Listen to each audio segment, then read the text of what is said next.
दरियाबार की शहजादी की कहानी। राजकुमारी ने सनम और हरान के 49 राजकुमारों की कहानी बताना शुरू किया।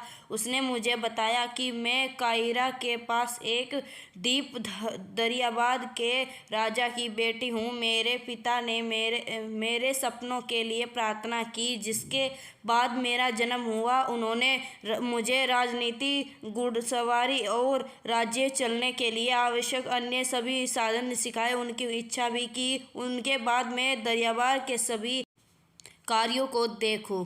अलिफ लैला की कहानी। शहजादी की कहानी। राजकुमारी ने आगे कहा कि एक दिन मेरे पिता शिकार खेलने जंगल में गए।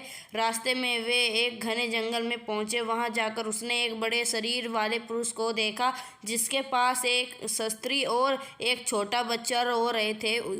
युवक खाना खाने के बाद महिला पर शादी का दबाव बनाने लगा। जब लड़की नहीं मानी तो वह उसने नाराज हो गया। पापा दूर से यह सब देख रहे थे। जैसे ही उसने देखा कि वह आदमी लड़की पर हाथ उठाने वाला है, उसने अपने धनुष से बाण चलाया, जो उस आदमी की छाती में जा लगा। उसी समय दैत्य की मृत्यु हो गई।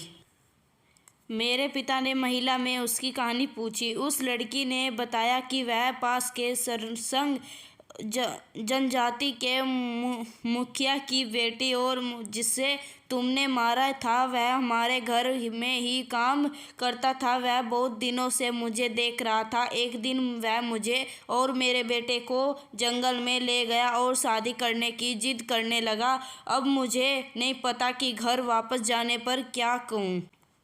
राजकुमारी ने कहा कि उस कन्या की बात सुनकर मेरे पिता उसे अपने साथ अपने महल ले गए। उसने उस महिला और उसके बेटे का बहुत ख्याल रखा। जैसे ही उस औरत का बेटा बड़ा हुआ, सब लोग उस लड़के से मेरी शादी की बातें करने लगे। वह लड़का बलवान और बुद्धिमान था, इसलिए मेरे पिता ने हमारी शादी तब कर दी। उसके बाद शादी के कुछ दिन पहले उसने लड़के से कहा कि तुम मेरी बेटी से शादी करने जा रहे हो। मैं विवाह के बाद तुझे इस स्थान का राजा बनाऊंगा। यह सुनकर लड़का बहुत खुश हुआ। तभी दरियाबार के राजा ने कहा कि मेरी एक शर्त है। उस लड़के ने मेरे पापा से पूछा, ये क्या शर्त है?